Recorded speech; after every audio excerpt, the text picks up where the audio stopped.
Hi, I'm Chris from Pyrodigital, and in this video I'm gonna show you how to use the sequential firing in manual fire mode. In sequential firing, all cues can be shot subsequently in the order the cues are scripted.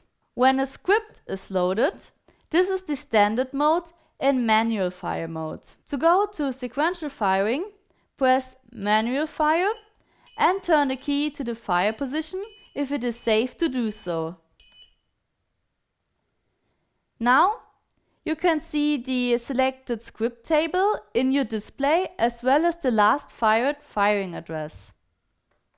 If the fire button is pressed, the first cue will be shot and the field controller will jump directly to the next cue.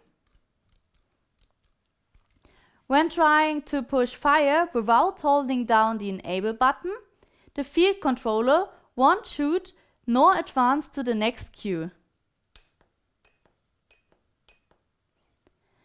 To jump through the lines, you can use the up and down key. The asterisk in the display shows you that this has already been fired.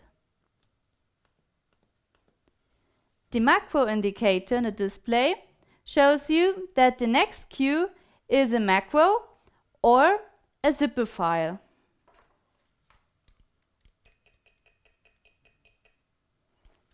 For more information about macros or zipper file, please watch our corresponding video. To jump to the start of our script, press Home.